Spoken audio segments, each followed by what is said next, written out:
like those words would never push a button. And then she told me she wanted to leave. All of a sudden, I couldn't breathe, but she would have never known. It wasn't written on my sleeve. Arguments over trees. But isn't it ironic how it started in a garden, a place surrounded by peace, where if Adam wasn't distracted by all the birds and the bees, then maybe he could have saved you, Miss Eve. Please, don't take this personal. I am not pointing fingers to blame, but you calling me out my name is you distracting the chief. Well, you're a pilgrim. Plotting as we were having a feast, I stopped giving her flowers because fruit was all that she'd seek. Empowered to reign over me, our love was looking weak.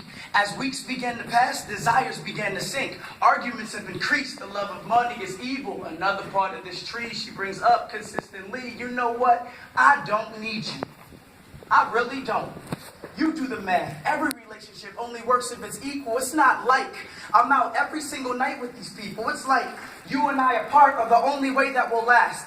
And every time we get together, you'd always bring up the past. You tell me if that's healthy for anybody to last. You tell me. Is it worth it? Is it worth it? She said, tell me what you said, Ty. Tell me what you said.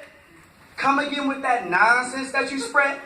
Because history already happened. We all know that she sinned, but you would have never known that if I didn't let you in. It was my family that showed you the light that you always wanted. You lived in the dark and you wonder why you were haunted. My nightmares that followed me every day because you're haunted. The temptation to leave was upon me. So please, do take this personal. See, you as a man can make your decisions, but I will no longer tolerate this lifestyle you were living. It seems like you were trying to fit in, trying too hard with your writtens, a false prophet whose proclamation as Christian has jeopardized our relationship, all because an addiction has taken over. You want to feel like your own. You say you live with faith, but your faith is destined for prison. If you don't get it together, I am leaving. I'm going to tell you, Pop. I don't need you. These kids need you. You already I don't need you. These kids need you. You have more potential than your father who used to beat you. See, you already exceeded the goals that were out of reach to you. And if that's not motivating, I don't know what to do.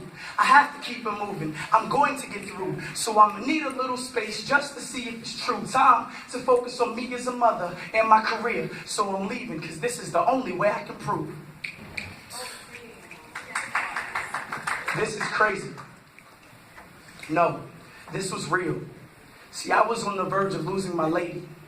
But even more important, who am I trying to be for these babies? Because y'all look at me, and you can see a superhero, a cape. And in reality, it is the man that's making it great, and I'm holding on to a grudge. That's something I have to work on. It's hard for me to forget when these villains carry my name. When every one of my uncles have got involved in the drug, I just felt like my only option was really doing the same. But I'm going to tell you, be a better person, better you, better version. Stick to the bigger picture and capture your greatest moments. Capture every flag of these uninvited opponents, then head straight to the mountain and picture the newest view because you are all greater, babies. Know the Creator.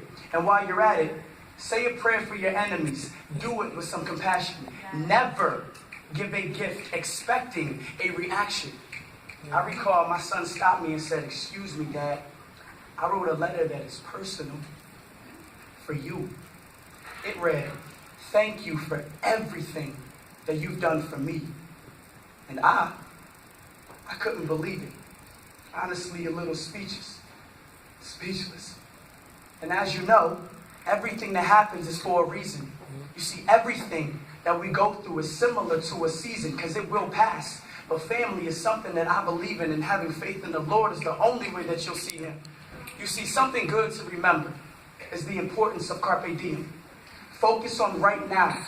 Don't worry about the evening, and even better, aim to be yourselves in every meeting. Don't try to be someone else and then someone else on the weekend. I'm married now, so it's all good. Pray in peace.